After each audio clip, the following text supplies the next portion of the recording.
The following is a special on-location edition of Higher Journeys.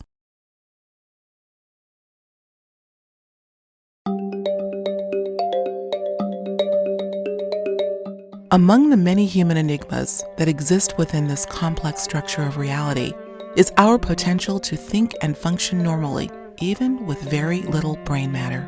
If the brain is still thought to be chiefly responsible for producing awareness, then how could this be so?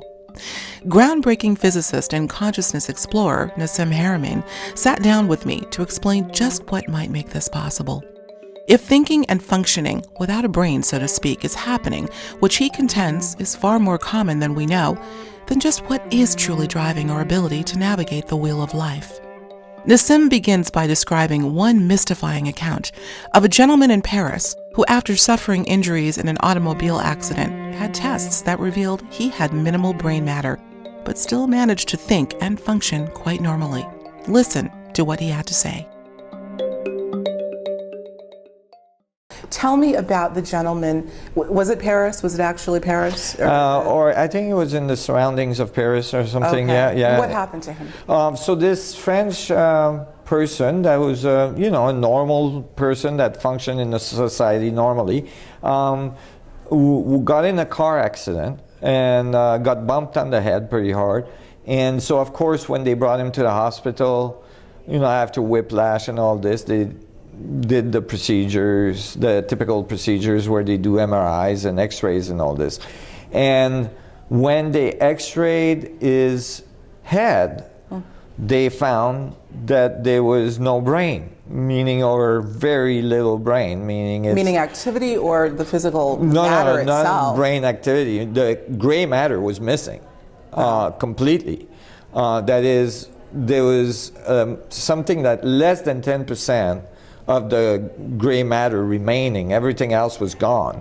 And so mostly water in the skull, and very little activity, very little brain matter. And that made it, it's actually not that unusual. It's remarkable. It's happened many times in history that people have been found to have very little gray matter, mostly water up there, and to be functioning absolutely normally. In fact, they did IQ test on the gentleman, and he was found to have an IQ just a little bit less than average, but nothing unusual. Nominal, yeah. Okay. It was nominal. And as well, you gotta think about the validity of IQ tests. I have my issues with that because actually the IQ tests that were given to Einstein, some of them, I want to talk about Einstein. Yes.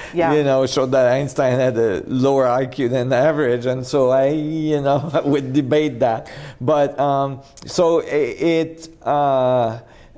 it really is remarkable because it's saying something very profound about consciousness, about the seat of consciousness, right. Meaning that it's not necessarily a neuronic activity, it's not necessarily neurons firing that is making the event of consciousness what it is. And in fact, it's showing that water is not just a background neutral medium as described in typical biology, but that water is actually probably the medium that is transmitting and receiving information. And when you think about it, if life came out of water, emerged from water, then water is something more than just some neutral background that you can ignore, right? Well, I think we know that with the stellar work of Masaru Emoto,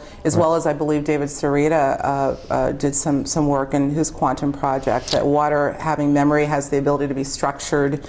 And we can kind of take this as a syllogism that if in fact we are made up primarily of water, and we're finding out that in many cases there's gray matter in the brain missing, that water's maybe not even taking over the job, but it's revealing that it's doing the job of sending and receiving information anyway, right? Right. Well, the thing is the work of Nobel Prize winner Montagnier, Dr. Montagnier, shows that actually water can hold the information of a DNA strand without the DNA being in there.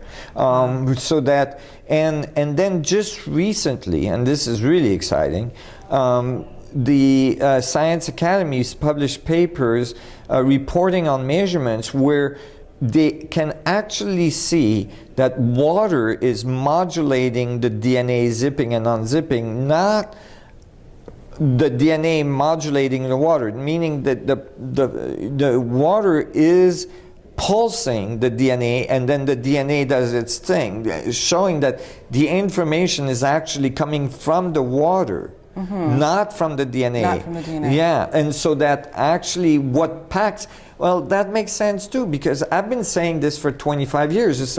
The DNA strand, without the water molecule packing around it, falls apart. It's the water that's holding the information, not the DNA. The DNA is just expressing the information that's in the water structure. And that's why life emerges from water. Interesting. So it really kind of, because then you got to ask the next question, well, where is the water getting its information? So now you're getting down to the molecules that makes up the water, which are tetrahedral molecules. Like now you have geometry involved, absolutely. And you have hydrogen and oxygen, right? Which are like, I mean, certainly hydrogen is base element of the universe. It's everywhere, right? It's a large portion of our universe. And so then you gotta wonder, where is the information coming from in these atoms? Like, what are these bond angles doing? How do they get there? How do they know to do what they're doing? And that's where it leads directly to the holographic universal solution. We have to talk about that, because I think, look, the whole holographic principle is, my audience members know that I discuss that frequently. I'm a huge fan of David Bohm, and I think the holographic universe by Michael Talbot really blew the lid open on this. It seems that the holographic model, again, is ubiquitous in all of these discussions. I mean, it was Carl Pribram, the neuroscientist, who felt that the brain itself was holographic, but now we're talking about perhaps every cell of the body, water included, and beyond. Right? Absolutely, yeah. Okay. And certainly the concept of a holographic brain leads to the concept of a holographic antenna, which is, or at least a fractal antenna, which, you know, I'm happy to say that I just published papers in biophysics for the first time. Congratulations. Yeah, I know. I usually write physics, but I wrote a paper in biophysics because I felt like it's so important that people start discussing the source of consciousness, because it's part of the equation, if not the main equation, right? And so I published this paper with the help of Dr. Brown, a biophysicist, and Dr. Val Baker, an astrophysicist, and it just passed peer review. It's in the Journal of Neuroquantology, and basically we're saying in this paper, in layman's terms, that not in the paper, but I'm just going to say it in the distill it a little bit.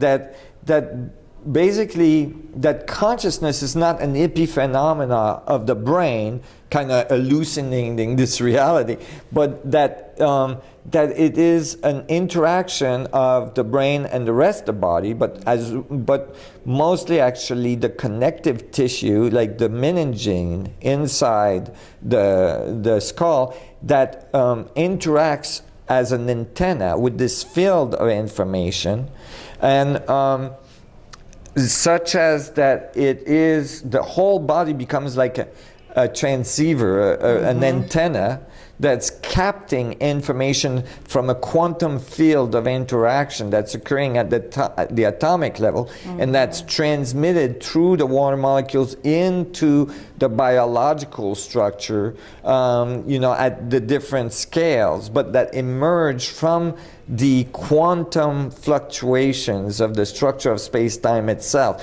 So that consciousness is not something inside of you. Consciousness is something that you're interacting, a field that is inside of you and outside of you, and that you're interacting with. Articulate, beautifully said in layman's terms. That was perfectly articulate, Nassim. Well, Thank you. So many thoughts I have, and I'm jumping around here, but I want to get to this, and then I'd love if you can maybe give us a few more examples of people operating virtually without, or literally without brain matter. But I'm going to jump to this question because I think it's apropos. So in modern society, at least, we've assigned so much, relegated so much to the brain in terms of associating one's intelligence. We can talk about Einstein, and classical science believes that it was the brain, so much so that they saved his brain after he died, and that the source of his information was coming from the brain. Well, I dare say he was really an example of someone who is tapping into non-local consciousness just by virtue of the stories he told. Right. But that's an aside. Maybe we can elaborate on that later. But the other question I have is, if the brain is not the source of consciousness, and I agree, and I think a lot in our audience would too, there's something much bigger going on, then what purpose does the brain serve? Is it a decoder of 3D reality? A decoder? Right. What do you think about that? Yeah, I agree. I think that the brain is a secondary effect, Is it the epiphenomenon? Right. Well, no, yeah, I just think that it's a secondary effect where, the information comes in at a certain frequency, and then it's got to be downstepped, through the fractal antenna to frequencies in which it can interact with the biological structure, and then can be processed by the biological structure into the nervous system. So it's basically a way to take the information from the quantum state, which is emerging through the water structure, right, and the connective tissues into and transferring the information into the nervous system to activate the biological entity. And so you can think of it as the connector, but not necessarily where the event of consciousness is happening. You can't just assign, potassium sodium exchange, like having a little spark between neurons, as being conscious. Like, it doesn't add up. Like, I can make sparks all day, using electricity. I'm not gonna get consciousness just emerging because I'm making sparks. Sparks doesn't necessarily mean consciousness. Right. So I think the sparks is the secondary effect of information, coming in from a higher frequency of interaction that's at the quantum level. And so it's secondary. And this is why I've debated, so much with the approach that's typical now in psychiatry and neurology, where the idea that, if somebody is having an emotional issue or some disorder, the idea is to change the chemistry of the brain, and then it'll be all good. Okay, it can be like a useful band-aid for someone to chill out and but changing the chemistry of the brain doesn't resolve the fundamental issue. If the brain, if the chemistry in the skull is out of balance, it's the emotional state that's producing that. If you don't resolve the emotional state, then, meaning it's the information that is being received by the biology that's producing that. If you don't change that, you're basically masking the issue. Right. Well, again, if the brain is not the source of consciousness, but is perhaps some, I still like the term, maybe I'm oversimplifying, decoder, and they're trying to treat an emotional issue by treating the brain. The emotional tumult must be also stored in water and That's right. heart. And I want to talk about the heart as well. I mean, it is clear, Nassim, based primarily on your research and the research of others, that the brain is not the source of consciousness. The question really becomes, what is it? But tell us another story, if you will, about people walking around thinking without a brain. Because I think that is the fascinating thing. I mean, I was literally, and folks, just so you know, I was here at the Conscious Life Expo last year and had the pleasure of seeing Nassim speak, and that was the first reference I had heard you make of this anomalous reality. Well, yeah, like I was saying, it's not that uncommon. It's common in people who have had meningitis early on in their life, and the result is that a large portion of the brain can be basically digested and basically disappear. Digested. Explain what you mean. Well, because the meningitis viral attacks the brain tissues, and the brain literally is dissolved into the body, and it can happen very early on. And we would see this someone's visually? you basically if you do x-rays of these people, typically you can see the damage that was done, or you can see, like this person in France, that a good portion of the brain, or almost all the brain, is missing. This person in France did have meningitis as a young child. Okay. And so it was attributed to that. Okay. And so it is a common thing. Well, you know, it's not the only person that's ever been found to have this issue. Well, that was a question I wanted to ask you, just to get clarification. The individual that had the accident, the loss of brain matter wasn't due to the accident, right? It was based on a discovery because he had the accident. Right. I see. Okay, I just want to get clarification. Exactly, on that. because people that have had meningitis, like especially early on, you know, like in early times, they don't necessarily take x-rays years later of their head, or you know, and so if they're functioning normally, there's no reason for them to even think of getting an x-ray of their head. So they function normally, and then if they get in a car accident or something, and then all of a sudden, and then it's discovered that, you know, most of their brain is missing. You know what movie comes to mind is it Silence of the Lambs? Oh, yes. You know, really, I never would I have thought, and that was, I can't recall the exact scene. I think everybody that's seen the movie, isn't it Silence of the Lambs, where Anthony Hopkins is, it's a disgusting scene, but the two, what would you call them, lab rats, essentially, where he was picking up, they were awake, and he was removing parts of their brain. He was doing other things with it too. But perhaps that was an intimation that this is real, this can happen. Right. You know, this is a question that really is kind of stunning to me. I mean, look, we know that our allopathic medicine and modern science admits that there's so much that they don't know about how the brain functions. Right. And they're really at a conundrum with people that have brain injuries in many cases. Well, mostly memory as well. And that's really important. With memory. Right. We don't know where memory is stored. Well, that's what Carl Pribram worked on, right? He found that memory was not localized in any one particular area. Let's talk about that. Yeah, exactly. So basically, you know, the seat of memory has not been found, and certainly, and actually, you know, this paper I just published, I modified.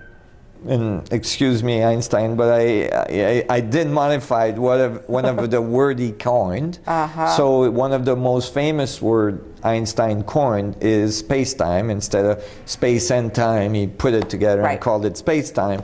I modified it to space memory.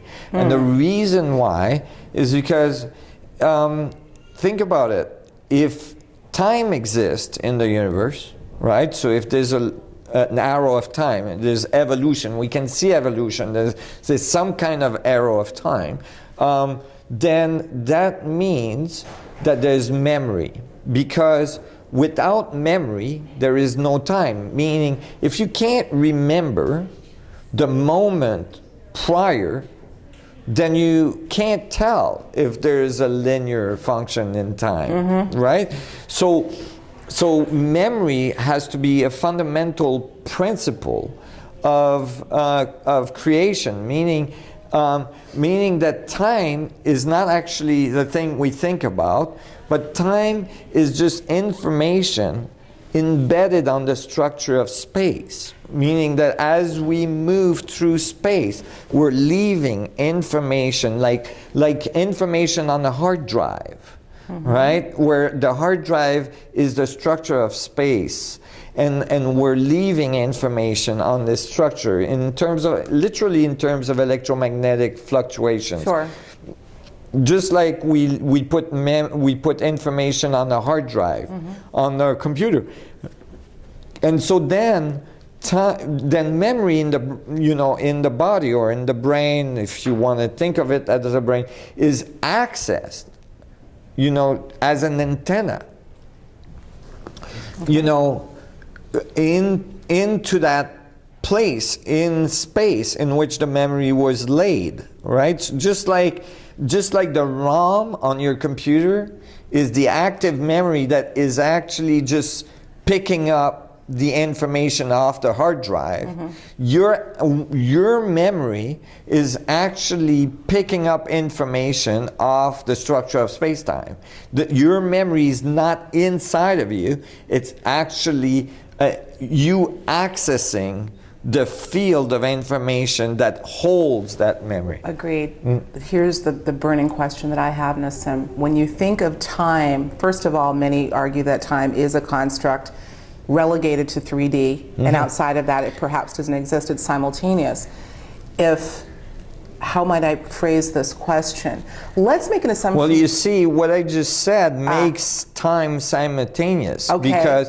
Because linear. If it's information on space, it's always there. It's all memory are parallel. Past, present, and future. Right. Well, that of course would bring in the presentiment experiments and precognition. Obviously. Precognition. That's right. All these fascinating stuff. Yeah.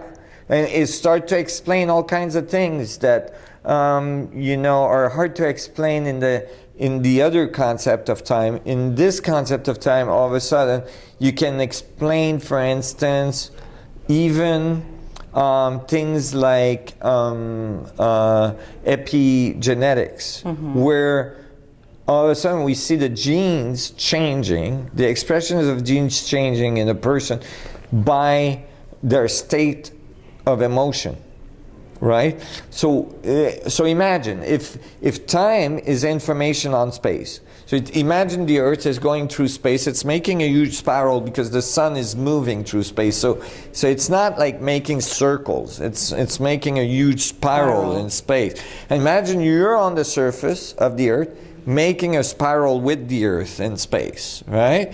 And so you've laid a spiral of information along that timeline. You could, right? You're calling it a timeline, right? And you could, and when you're accessing information, you're basically accessing points in space where you've laid the information, which you're still connected to because you're at the end of that line of information. You're constantly leaving a trail. That's right. Infinite. Yeah, you're leaving a trail, exactly. And if you go back through that trail, you end up in the belly of your mom, right? Which connects your trail with her trail. And because your dad was inside your mom, even for a short amount of time, that connects his trail with your trail, right? And actually, that's how the gene expression occurs. The reason why the genes have all the information of all your ancestry expressed in your body right now, which is an incredible thing. Really is something to think about. Yeah. Well, it's not because it's all in the physical gene that is in your body. It's because they're communicating with all the trails of your ancestry through that timeline, right? And so when you resolve something in your past, like the base of psychology, right, is to think about events that happens earlier and to try to get a different perspective on it, right? And then you feel better, right? Well, when you're doing that, the assumption it's all happening in your head, I believe, is completely wrong. And what you're doing, that you're actually accessing the information on that trail, on that spiral, and you're changing the information because you're changing your optics. You're changing the frame of reference on that event. Perspective, Your right. perspective on that event. And you're literally changing the information, which has a repercussion forward and is changing your present genes, and it has a repercussion backwards, changing all the genealogy of all your ancestry backwards. So you're actually resolving things. I mean, this gets pretty esoteric, but actually you can think of it of physics. Yeah, well, I'm thinking about, now you're speaking relative to the genealogy and the link that we have and access to the information vis-a-vis our genealogy, but I'm thinking, Nassim, about individuals who are picking information out of this infinite field. They have access to information that's maybe on another spiral, another trajectory. Right. How would we explain that? Well, because that happens all the time. Yeah, because that's all connected. You see, if you're, okay, so you got to understand the holographic mass solution I wrote, right? So when I tried to write in physics equations to try to explain where mass come from, because we have E equals mc squared, and it's a beautiful equation, but it says nothing about nothing, meaning all it says is that there's an equivalence between one thing and another thing. There's an equivalence between something we call energy and something we call mass. But we don't know what mass is. Where does it come from? What is that? The origin. So we don't know what energy is if we don't know what mass is. Right. So we have an equivalent, and we certainly don't know why the speed of light is the speed of light. So in that equation, there is nothing we know. We just know it's equal, right, to each other. So I wanted to know what mass is. Of course, it took me 30 years to try to figure it out, but I ended up showing that most of the mass in the universe are protons, and I solved the equation for the electron later on, just recently. But I concentrated on the proton because it's most of the mass of the universe, and so it's the nuclei of an atom, right? The little point in the middle of the atom has most of the mass of the atom in it, and I wanted to know how it got there, and I realized that there's a field of information, there's a field of energy that is in the space, that the space between you and me, right, is not empty. It's teeming. It's teeming with energy. Yeah. We know that even in simple terms, in long wavelengths, like radio waves, for instance. If I put a radio box between you and me and I tune the little crystal in there to the right frequency, it's going to pick up the information of a certain radio station, and all of a sudden I'm going to hear it, right? It's in the space between you and me, but we don't hear it, right? We don't know it's there until you tune that little crystal to that frequency. on it, right? Yeah, so there's background radiation from the background of the universe in the space between us. There's X-ray, there's microwave, there's all kinds of stuff that's there. So to think of the space as empty is not quite accurate. But what I discovered is that in quantum theory, almost 100 years ago, when we looked at the space, we found that not only is there like all these other wavelengths, but there's one that is very fundamental. There's a really high frequency noise in it's called vacuum energy. It's called vacuum fluctuation, and it fills the space at really high energy levels, really high density. Okay, and it's billions of times. The wavelength is billions of times smaller than an atom. So, oh my goodness! Wow. So can't imagine that. Right. It's in fact, if you took the wavelength of it's called the Planck oscillator. Yeah. If you take that wavelength and you were to make that a grain of sand, then the proton would have a diameter from here to Alpha Centauri, which is 40 trillion kilometers. Oh, wow. Yeah. Stunning. So it's very small. Yeah. And so, of course, we don't experience it directly. We can't measure it directly, or we have a hard time doing that, although now we have measured it. But but it's there. And so I realized this could be the fundamental pixel of the universe. This could be the fundamental building block that the universe is building everything out of. And so I looked at a proton in the nucleus of an atom, and I started to count how many of these little oscillators would be in the volume of a proton. Like how much energy is in there. And you can think of, in physics, it's appropriate in information theory to think of each little Planck oscillator as a little bit of information, one bit, like a computer. And so I counted the bits, and I got an amazing number, because the number, the energy or the mass of the information that's inside one proton was equivalent to all of the masses of all the other protons in the universe. Oh my gosh. So imagine that. So like a holographic structure, like exactly, you know, a holographic means that... This supports the holographic model. That's for right. Sure. Yeah, that every point has the hole in it, right? And many philosophers and masters have said that, but now I had an equation that was showing that. And I'm like, oh, that's crazy. And then I looked at the amount of information that was on the surface of the proton, and I did a ratio between the two. And when I did the ratio, it gave me the exact mass of the proton. Like exact, so I had an equation that involves the mass of the universe in it, which is a huge number, and just by ratio to the surface, it gave me a number that's, 10 to the minus 24 is a very small number of the proton, and nailed it. Very, very, very precisely. I was able actually to predict what the radius of the proton should be very precisely. Then it was measured in an accelerator in Switzerland, and it was confirmed. My solution is the most exact solution for the nuclei of an atom on the planet today. The mainstream solution is 4% off from the measurement. So the reason I was telling you all this is that, think about this. Now, this is very precise, and it's been confirmed by experimental studies. But it's saying that all the information of everything else in the universe, all the trails that were left in the universe, is present in every one of your atoms.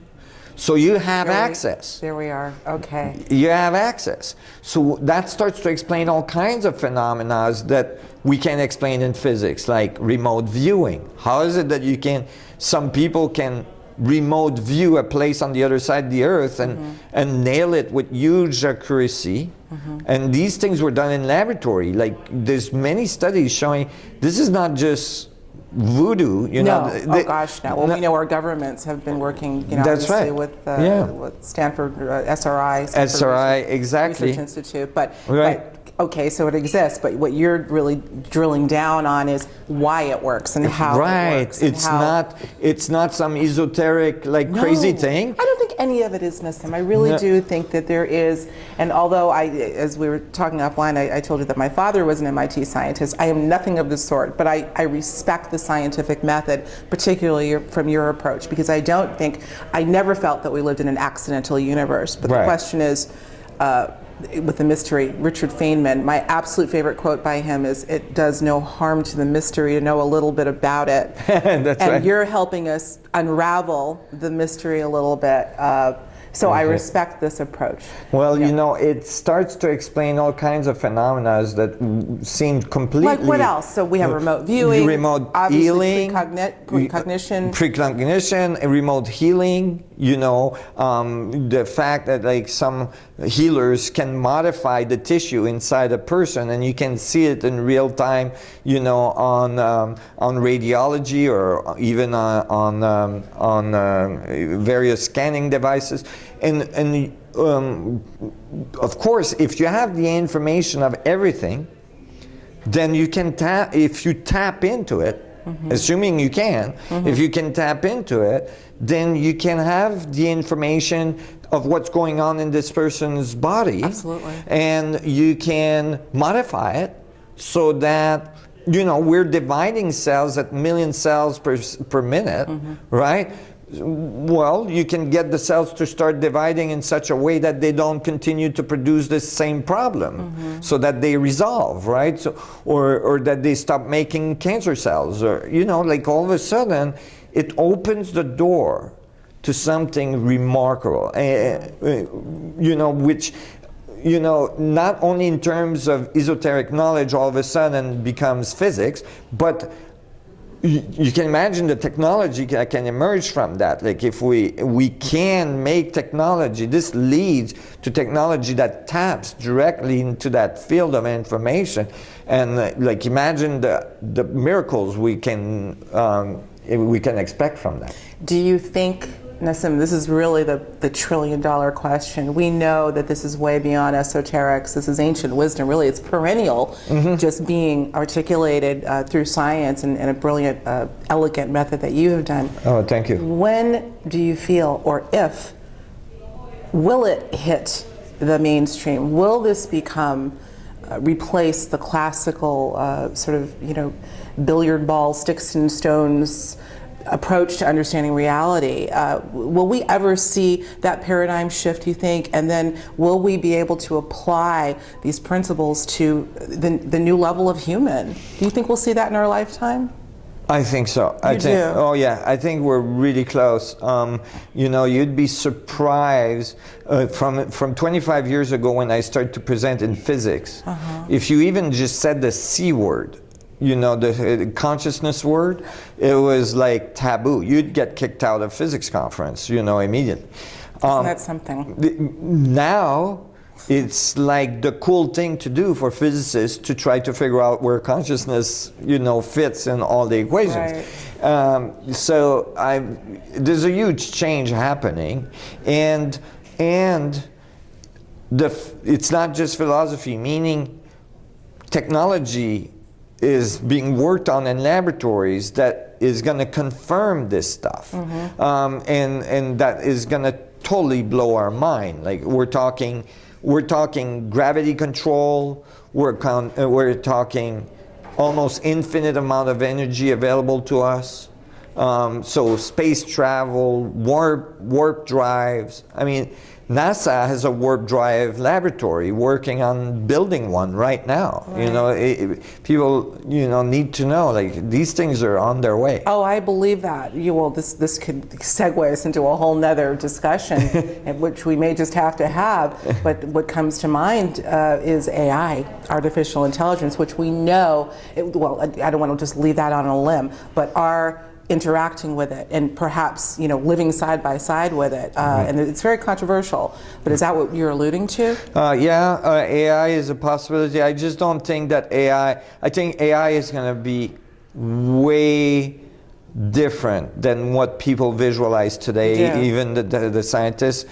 I don't think you can get to that level of computing power and awareness from the current hardware that's being used. Meaning, I think it's going to look much more like a plasma field interacting with this field of information, you know, and so it's going to look much different than, you know, a semiconductor crystal oscillating. I think it's going to involve a semiconductor crystal oscillating like we have today in our computers, but it will be interacting with something that is much more based on the natural dynamics that you see in nature, like a little star, you know, in the laboratory, if you'd like. That's tapping into that field. So it's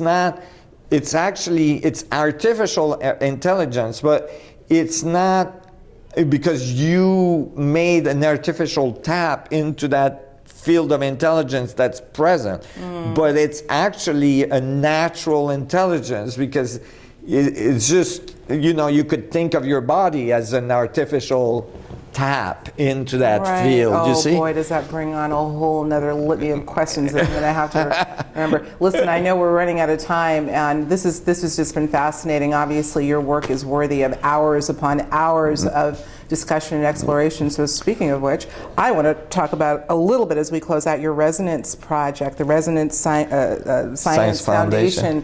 Kudos for all you're doing there. Your wonderful people gave me a peek. I had a chance to have a peek, and boy, I can't wait to dive in when I get back to the homestead. This is a great thing. I want everyone to check this out. Tell us about this project. This is your work. Oh, thank you. The Resonance Science Foundation has a section that's the Resonance Academy. The Resonance Academy. Yeah, and in the Resonance Academy, people can take courses, and we have a foundation course that is 6 modules that are typically people go through it in about 4 to 6 weeks, and we have over 72 countries taking the course right now. Fantastic? Yeah, 5,000 people at the time, and we can have any number of people taking it, and 2 hours a month I come on, and this is an online course, and 2 hours a month I come in and people can ask me questions, and so we have this internet meeting with all the students. Live with Nassim. I saw it. It's you gotta check this out. It's great. So much fun. So personal too. And and then as well, there's breakout groups where all the community of people that are taking the courses are connecting and can talk, and so people are no longer isolated doing their little thing, but you can connect with a global community of people that are thinking the same and that are having the same questions, and you can discuss things. And so it's really fun because everybody gets to connect. And then starting this year, we're starting a yearly conference where that's huge. Yeah, all the delegates that are taking the course are... Is it a virtual conference or in person? No, it's in person, so That's people great. get to come and be with me, and we're gonna go to sacred sites. So we're gonna go... Sign me up. It's gonna be Egypt this I'm year. coming. Yeah, we're gonna start with Egypt. Oh, that's fantastic. Yeah, and we're really excited about it. And there's only like 500 some places available, so you gotta sign up quick. But we're gonna be able to, experience the amazing sites, but as well experience each other. And it's really kind of a pilgrimage that we're going on to places that have high level of coherency and energy, and to like bring the life back into these places. So I'm really excited, and I have like surprise technologies as well to help us along with that. Oh, isn't that going to be fascinating? And so it's going to be a lot of fun. Wow. So, yeah, we're excited. There's a lot to be keeping tabs with you on, sir. I want to thank you so much. And I do hope, you're always welcome back to Higher Journeys, but your information is just constantly flowing, and you're having epiphanies daily, it seems. So I would love to check in with you again. Folks, Nassim Haramein, what can I say? Thank you so much for this time. Thank you. I appreciate it. I appreciate it myself. Thank you for inviting me. Thank you. And thanks for watching once again, everyone. Take care. Bye. It's clear that Nassim is optimistic that we are indeed on the precipice of a massive paradigm shift when it comes to not only understanding consciousness, but in our ability to utilize our knowledge and understanding in making the leap into new and exciting vistas. Nothing is off the table here, but in order to fully realize the magnitude of our capabilities, we must first embrace the idea that all things are possible, that we are only now glimpsing the surface of potential, and most importantly, there's not a minute to waste. It's time to dive right in. Thank you for joining me for this special on-location edition of Higher Journeys from Los Angeles. Stay tuned for another great episode filmed on site at the 15th Annual Conscious Life Expo. Until then, I'm your host, Alexis Brooks.